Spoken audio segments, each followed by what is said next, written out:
Hello everyone, कैसे हो? बढ़िया। बात करते हैं अपने नेक्स्ट टॉपिक की, दैट इज़ एटॉमिक मास और मॉलिक्यूलर मास। ठीक है, एटॉमिक मास और मॉलिक्यूलर मास क्या होता है? ठीक है, सबसे पहले बात करते हैं एटॉमिक मास के बारे में, मतलब एटम का मास। अब एटम का मास अगर हमें निकालना है तो हमें एटम को देखना पड़ेगा। अब एटम तो नॉर्मल आई से हमें दिखाई देता नहीं। अब क्या करें इस चीज़ को? तो एटम का एग्जैक्टली मास निकालना पॉसिबल नहीं, क्योंकि जो चीज़ हमें दिखाई ना दे उसका एग्जैक्टली मास कैसे निकाल सकते हैं? तो एग्जैक्ट मास निकालना एटम का पॉसिबल नहीं है। तो हमने क्या किया कि रिलेटिव मास निकालना स्टार्ट कर। रिलेटिव का मतलब किसी दूसरे एटम के मास को स्टैंडर्ड मास लेके उससे कंपेयर करके हमने रिलेटिव मास निकालना स्टार्ट किया। जो रिलेटिव मास है that is equal to the atomic mass of the substance, that is the atomic mass of the substance. ये सब चीज़ें जो है, ये सब चीज़ें हम यहाँ पे एटॉमिक मास के बारे में समझेंगे। मैं आपको सबसे पहले बताता हूँ एब्सोल्यूट मास। एब्सोल्यूट मास मतलब जिसे हम कह सकते हैं exact mass of the element या exact mass of the atom. किसी एटम का एग्जैक्ट मास जो है that is absolute mass. Exact mass या एब्सोल्यूट मास निकालना पॉसिबल नहीं है, आसानी से मेजर नहीं किए जा सकते। We can not measure the absolute mass easily से आसानी से मेजर नहीं कर सकते। तो हम क्या करते हैं, रिलेटिव मास। हम कौन सा मास निकालते हैं? रिलेटिव मास। रिलेटिव मास का मतलब दैट इज अ कंपैरेटिव मास। क्या होगा? कंपैरिजन करके जो मास हो दैट इज रिलेटिव मास। ठीक है, तो it is a mass, it is a mass of the element, it is a mass of element that is measured with the comparison with the,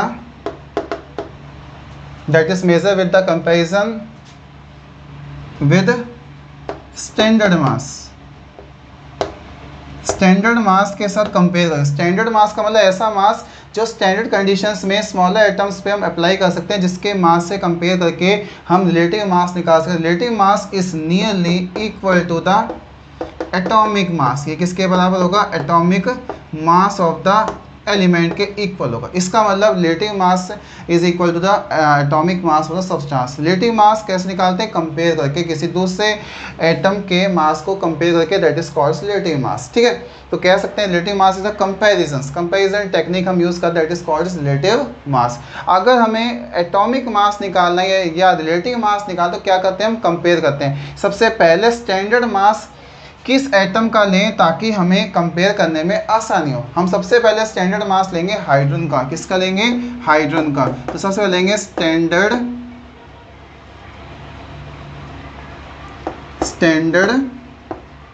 मास किसका लेंगे? फर्स्ट केस है that is hydrogen atom. Hydrogen atom का standard मास लेंगे। क्या लेंगे? Standard मास। Hydrogen जो होता है सबसे स्मॉलेस्ट एटम होता है, इसका मास यूनिटी के बराबर होता है। किसके बराबर होता है? यूनिटी के इक्वल होता है। यूनिटी के इक्वल होता है। इसका मतलब बहुत आसान है इसको कंपेयर करना किसी दूसरे एलिमेंट के मास के साथ। ठीक है, तो इस तरीके से कंपेयर करके हम क्या निकाल देंगे? एटॉमिक मास निकाल देंगे। सबसे पहले हमने कंपेयर किया और एटॉमिक मास की एक डेफिनेशन हमारे सामने आई। क्या डेफिनेशन आई वो देखिए बेटा। ठीक है, तो एटॉमिक मास क्या होगा? It is equal to the mass of the atom of the element. It is equal to the mass of the atom of the element with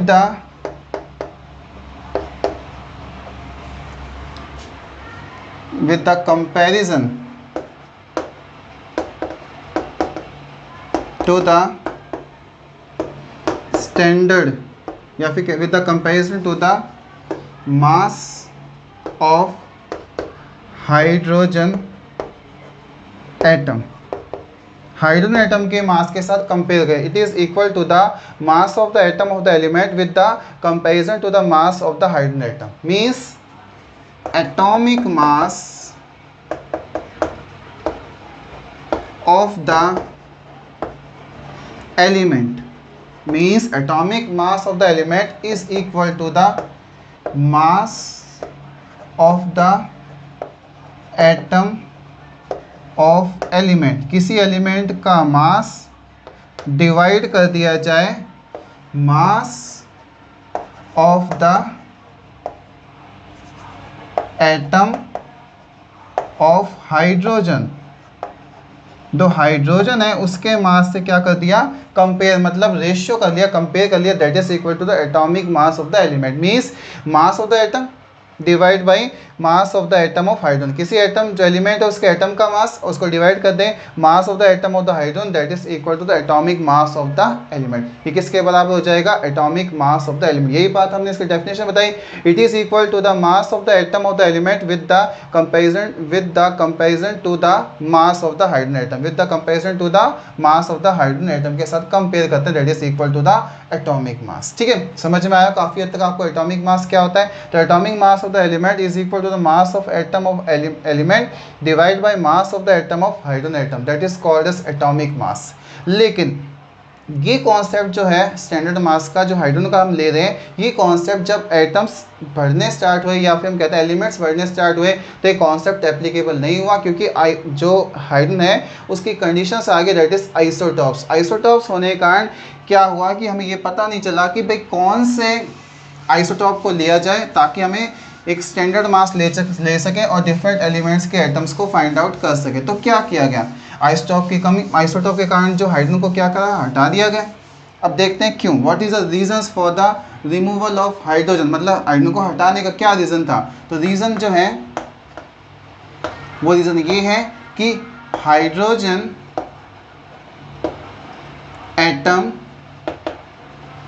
have 3 isotopes. Hydrogen atoms have 3 isotope. 3 उसे क्या होते हैं बेटा, isotopes. कौन कौन से होंगे, H11, H12, H13. Isotopes का मतलब आपको सबको याद करना है कि ऐसे एटम जिसमें एटॉमिक नंबर सेम हो लेकिन एटॉमिक मास डिफरेंट हो, उसे आइसोटॉप्स कहते हैं. अब कंडीशंस आ गई, अगर हम ये वाला आइसोटॉप लें तो हमारा कंपैरिजन कुछ और हो रहा है, ये वाला आइसोटॉप लें तो हमारा कंपैरिजन कुछ और हो रहा है, और ये वाला आइसोटॉप लें तो हमारा कंपैरिजन कुछ और हो रहा है. इसके कारण से हाइड्रोजन को एज ए स्टैंडर्ड मास हमने रिप्लेस कर दिया. किसके साथ रिप्लेस किया, it is replace with hydrogen. It is replaceable by hydrogen को किससे रिप्लेस किया, बाई ऑक्सीजन एटम. ऑक्सीजन से रिप्लेस किया. क्यों, क्या इसका रीज़न है, एक रीज़न क्या होगा, रीज़न क्या है इसका कि इसको क्यों इससे रिप्लेस किया गया. इसका रीज़न है ईजिली अवेलेबिलिटी. ईजिली अवेलेबिलिटी मतलब आसानी से मिल जाए. दूसरा, show reaction fastly with different element, with different elements of atoms. Different elements के साथ रिएक्शन फास्टली शो करे, इसलिए हम कहेंगे कि ऑक्सीजन को ऐसे लिया गया substitute for the hydrogen atom. अब ऑक्सीजन लिया गया तो ऑक्सीजन का जो हमने स्टैंडर्ड कंडीशंस कही कि ऑक्सीजन क्या होगा, तो ऑक्सीजन का जो मास होता है दैट इज 16 के इक्वल. कितने के बराबर, 16 के बराबर. तो एक ऑक्सीजन एटम का मास कितना होगा, 1/16. तो हम कह सकते हैं mass of oxygen atom, mass of oxygen is equal to 1/16 mass of oxygen atom. Oxygen atom का 1/16 is equal to mass of oxygen. ठीक है, मास ऑफ ऑक्सीजन कितना, 1/16 mass of oxygen atom. Oxygen atom के 1/16 मतलब एक oxygen atom के mass का 1/16 that is equal to mass of the oxygen. और ये मास हमने स्टैंडर्ड मास के रूप में लेना स्टार्ट किया, और स्टैंडर्ड मास के रूप में लेने से हमने डिफरेंट कंपेरिजन्स करे, और एटॉमिक मास की एक और फॉर्मेशन हमारे सामने आई. एक और फॉर्मेशन जो हमारे सामने that is equal to the atomic mass of the element. क्या फॉर्मूला बना, atomic mass of the element. किसी एलिमेंट का atomic mass is equal to mass of the atom of element, उस एलिमेंट के एटम का mass divide by 1/16 mass of one atom of oxygen. Oxygen का जो one atom का mass है 1/16 mass, that is equal to the atomic mass of the element, that is the standard mass. ये क्या होगा बेटा? एक स्टैंडर्ड मास है। अब इसको थोड़ा सा चेंज कर सकते हैं, 1/16 हो सकता है ऊपर भी चला जाए, तो क्या बनेगा? मास of the atom of element into 16 divide by mass of one atom of oxygen, that is also equal to the atomic mass of the element, that is also equal to the atomic mass of the element. समझ में आ गया? Atomic mass of the element हम oxygen के साथ compare करके start कर दिया, और इस तरीके से एटॉमिक मास के एक और हमारे पास स्टेटमेंट आ गई। Atomic mass of the element is equal to the mass of the atom of the element with the comparison with the mass of one atom of oxygen, that is equal to the, या 1/16 mass of the one oxygen atom, that is equal to the atomic mass of the element, that is equal to the atomic mass of the element. इतनी बात समझ में आ गई? काफ़ी समय तक ये कॉन्सेप्ट वर्क में रहा। फिर क्या हुआ? ऑक्सीजन के भी क्या आने लगे? आइसोटॉप्स आने लगे। आइसोटॉप के बारे में पता चला, तो रीजंस क्या हुआ? इसको भी हटा दिया गया। इसको हटाने के जो रीजंस हैं वो क्या है? Isotopes of oxygen, isotope of oxygen. Oxygen के आइसोटॉप्स थे, इसके कारण क्या हुआ? ऑक्सीजन को भी रिप्लेस कर दिया गया। ऑक्सीजन के आइसोटॉप्स कौन होते हैं? ऑक्सीजन 816 और oxygen 818, these are two isotopes. ठीक है, ये भी आइसोटॉप्स होते हैं। तो इस आइसोटॉप्स के होने के कारण क्या हुआ? जो कॉन्सेप्ट ऑफ ऑक्सीजन, इसको क्या कर दिया गया? रिप्लेस कर लिया किससे? कार्बन से। तो थर्ड, एक स्टेबल स्टैंडर्ड मास, एक स्टेबल स्टैंडर्ड मास लिया गया। वो मास किसका लिया? कार्बन 12, मीन्स कार्बन एलिमेंट को लिया गया, उसके एटम को लिया गया, उसको स्टैंडर्ड मास लिया गया। क्यों? कार्बन जो है उसके भी 3 आइसोटॉप्स होते हैं, कार्बन 12, कार्बन 13 और कार्बन 14। अब आप सोच होंगे कार्बन के भी 3 आइसोटॉप हैं, इसको क्यों नहीं रिप्लेस किया गया? तो इसको रिप्लेस नहीं किया गया क्योंकि इनमें से जो 3 आइसोटॉप्स है, इसमें सबसे ज़्यादा स्टेबल आइसोटॉप जो सबसे ज़्यादा अवेलेबल होता है ऑर्गेनिक कंपाउंड्स में, वो होता है कार्बन 12। ठीक है, और कार्बन डेटिंग टेक्नोलॉजी में कार्बन 14 यूज़ करते हैं, कार्बन 13 अलग सोर्सेज में यूज़ करते हैं। सबसे स्टेबल आइसोटॉप जो माना जाता है कार्बन 12 माना जाता है, इसका मास स्टेबल माना जाता है, इसलिए कार्बन 12 के आइसोटॉप को लिया गया और एज ए स्टैंडर्ड मास लिया गया। इससे कंपेयर करके हमने क्या कहा? Atomic mass of the element निकालना स्टार्ट क्या किया? इसमें कहा गया कि मास of carbon, mass of carbon element is equal to 1/12 mass of one atom of carbon 12। तो मास ऑफ कार्बन एटम एलिमेंट कितना लिया गया? 1/12। जैसे हमने ऑक्सीजन लिया था 16 लिया था, वैसे यहाँ पे क्या है? 1/12 आ जाएगा, that is equal to stable mass या standard mass of the substance. इसके साथ कंपेयर करके हम atomic mass of the element find out कर सकते हैं। क्या करेंगे? अब हम इसके साथ क्या करेंगे? कंपेयर करेंगे। तो हमारे पास जो डेफिनेशन थी जो ऑक्सीजन के साथ थी, उसके जगह क्या आ जाएगा? कार्बन आ जाएगा। तो आप सभी को पता है कि atomic mass of the elements, atomic mass of the element is equal to the mass of one atom of element, उस एलिमेंट के एक एटम का mass divide by 1/12 mass of one atom of carbon 12, that is equal to the atomic mass unit, that is equal to the atomic mass unit के बराबर।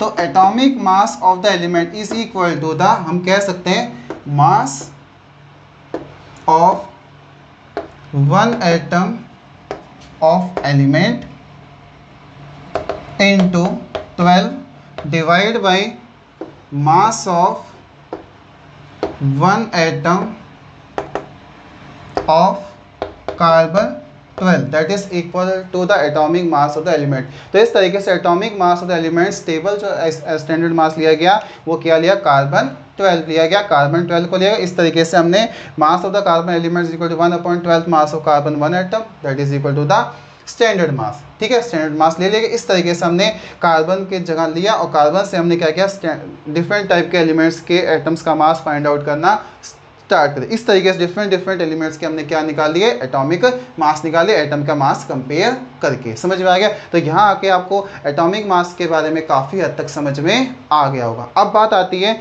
कि जो carbon 12 लिया गया इसका एग्जैक्ट मास कितना है, इसका एग्जैक्ट मास कितना है, एब्सोल्यूट मास कितना है, तो हम और अच्छे से इस कॉन्सेप्ट को और अच्छे से समझ सकें। ठीक है, तो हमने क्या किया, हमने एक नई यूनिट ड्राइव कर दी that is AMU। Smallest unit होती है जो 1/12 मास ऑफ कार्बन 1 एटम, तो कार्बन 12 है ना, that is equal to 1 AMU। तो हमने यहाँ से स्टार्ट किया कॉन्सेप्ट एटॉमिक मास यूनिट। क्या लिया, एटॉमिक मास यूनिट, इसको शॉर्ट फॉर्म में AMU कहते हैं। क्या कहते हैं, AMU। AMU क्या होता है, ठीक है, इट इज द एग्जैक्ट मास निकालने का क्या एक तरीका, या फिर हम कह सकते हैं smallest unit of the mass of the carbon 12 that is equal to AMU। Smallest mass, सबसे स्मॉलेस्ट मास जो है दैट इज कार्बन 12 हमने कंसिडर किया। तो क्या क्या कहा, AMU is equal to 1/12 mass of 1 atom of carbon 12 that is equal to AMU। तो AMU is the smallest unit that is equal to 1/12 mass of 1 atom of carbon 12। अब जो mass of 1 atom है, carbon का 1 atom का जो मास है exactly हमने find out किया। तो मास ऑफ 1 एटम ऑफ कार्बन 12 वो एग्जैक्टली एक्सपेरिमेंटल डाटा एग्जैक्टली हमने फाइंड आउट किया और ये वैल्यू किसके बराबर आई, 1.9924 इंटू 10 की पावर -23 ग्राम। कितनी होगी, -23 ग्राम। 1.9924 इंटू 10 की पावर -24 ग्राम आएगी। ठीक है, कितना है, 24।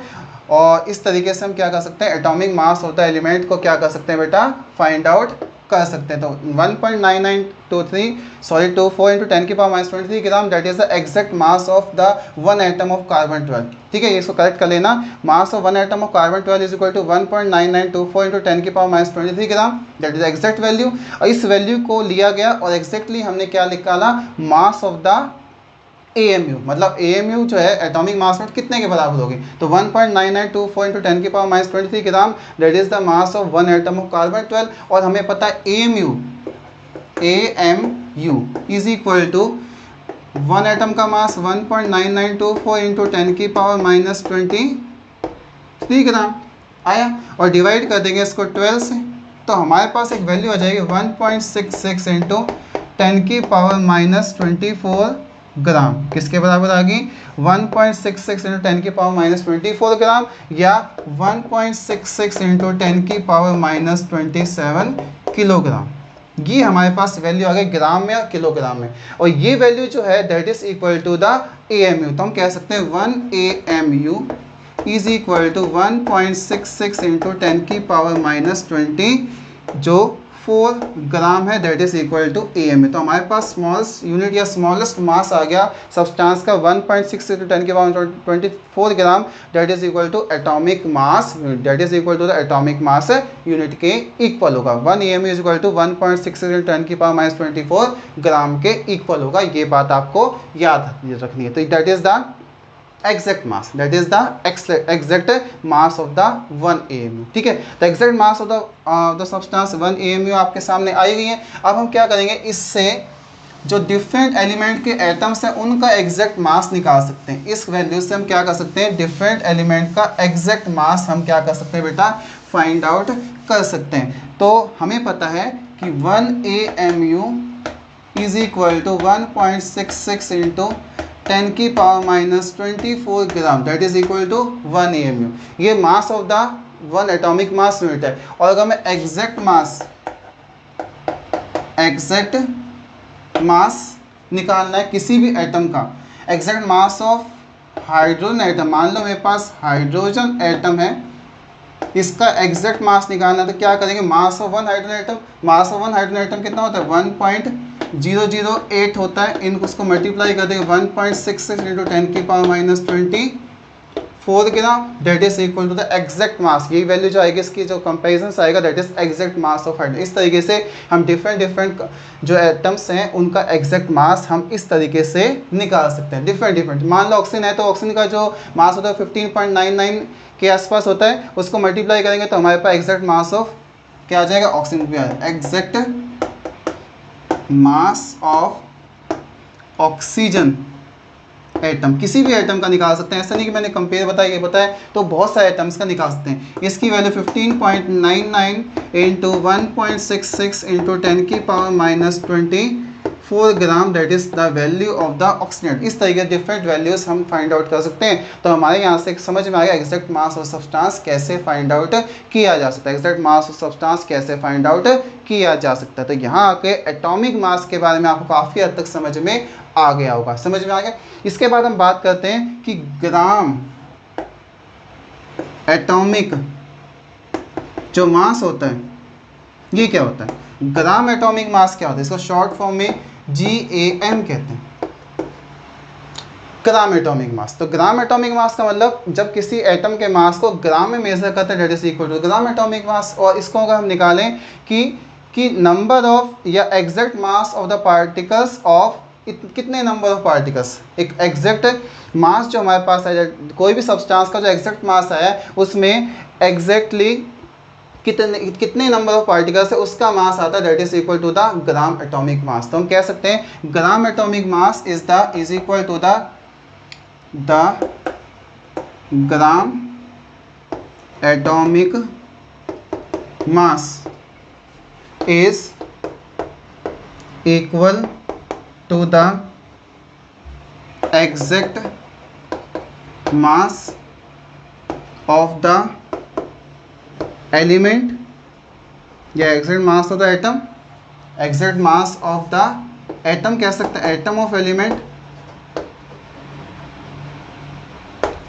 in a definite number of particles।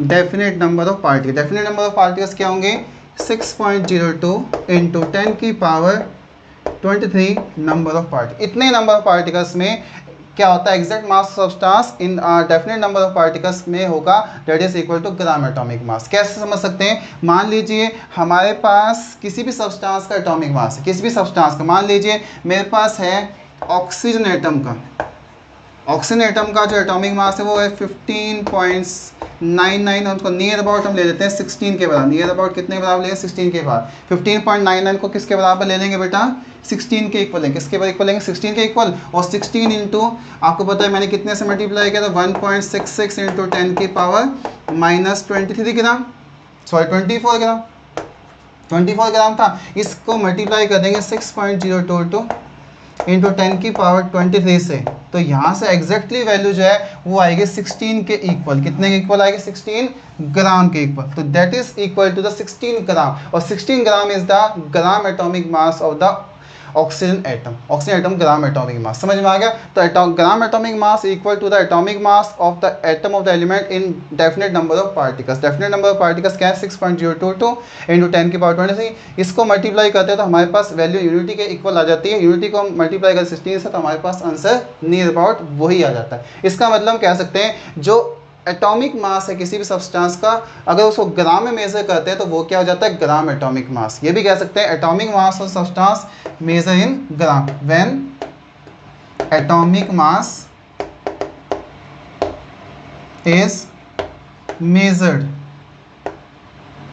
In gram is equal to gram atomic mass, that is equal to gram atomic mass. ठीक है, एक यूनिफाइड मास जो है वो that is in the unified, that is atomic mass unit में आता है unified मास होता है, और यहाँ पे ग्राम में आता है that is called as gram atomic mass. तो that is equal to the gram atomic mass. तो यहाँ आके आपको एटॉमिक मास के काफ़ी सारी चीज़ें समझ में आ गई हो। क्या होगा, काफ़ी सारी चीज़ें आपको समझ में आ गई। अब हम चलते हैं मॉलिक्यूलर मास और ग्राम मॉलिक्यूलर मास की तरफ। अब बात करते हैं मॉलिक्यूलर मास और ग्राम मॉलिक्यूलर मास के इक्वल। जो मॉलिक्यूलर मास होता है और ग्राम मॉलिक्यूलर मास होता है वो क्या होता है, देखिए बेटा। तो मैं आपके साथ डिस्कस कर रहा हूँ मॉलिक्यूलर मास। क्या डिस्कस कर रहा हूँ, मॉलिक्यूलर मास। एटॉमिक मास आप सबको समझ में आ ही गया होगा। अब बात करते हैं मॉलिक्यूलर मास। किसके बारे में बात करते हैं, मॉलिक्यूलर मास के बारे में। तो molecular mass, molecular mass is equal to the mass of one molecule, mass of one molecule of a elements with the comparison, with the comparison of the mass of one atom, या with the comparison of 1/12 mass of one atom of carbon 12 ले सकते हैं। ठीक है, ये standard मास है, इससे पहले 1/16 आता था। तो molecular mass is equal to the mass of one molecule of element with comparison to the 1/12 mass of one atom of carbon. ठीक है, वन एटम ऑफ कार्बन का 12 का जो एक मॉलिक्यूल का मास है उसको 1/12 mass one atom of carbon से डिवाइड कर दे, that is equal to the molecular mass. या फिर कह सकते हैं सम ऑफ एटॉमिक मास। क्या हो सकता है, sum of atomic mass of different atom of elements is also known as molecular mass। इसको भी क्या कह सकते हैं, molecular mass कह सकते हैं। जो ये और डेफिनेशन वो क्या कहेगी, molecular mass is equal to the mass of one molecule of elements, या कंपाउंड भी दे सकते हैं, वन मॉलिक्यूल्स ऑफ एलिमेंट्स और कंपाउंड। ठीक है, divide by 1/12 mass of one atom of carbon 12, that is equal to the molecular mass. जैसे कि एटॉमिक मास में हमने समझा था, वैसे हमने मॉलिक्यूलर मास में ये चीज़ अब हमने समझ ली। वो क्या हमने समझ ली, तो molecular mass that is equal to the sum of the atomic mass of different elements, that is equal to the molecular mass. या फिर ratio of 1/12 mass of one atom of carbon with the mass of one molecule of the element, that is equal to the molecular mass, that is equal to the molecular mass. ठीक है, और अब आता है अगर molecular mass से आगे अगर ग्राम में चले, that is equal to the gram molecular mass, that is equal to the gram molecular mass. तो ग्राम मॉलिक्यूलर मास क्या है, जस्ट अ टाइप ऑफ, जैसे हमने एटॉमिक मास पढ़ा था उसी में आया था क्या, ग्राम एटॉमिक मास। ऐसे आता है मॉलिक्यूलर मास, ऐसे क्या आता है मॉलिक्यूलर मास, मतलब exact mass of the molecule in definite number of particles, that is equal to the gram molecular mass. तो बात करते हैं ग्राम मॉलिक्यूलर मास, किसके बारे में बात करेंगे, ग्राम मॉलिक्यूलर मास, शॉर्ट फॉर्म में GMM कह सकते हैं। क्या कह सकते हैं, GMM। ठीक है, exact mass of the one molecule into हम कह सकते हैं डेफिनेट नंबर ऑफ पार्टिकल्स 6.02 × 10⁻23 इतने number of particles, so that is equal to gram molecular mass. या फिर कह सकते हैं व्हेन द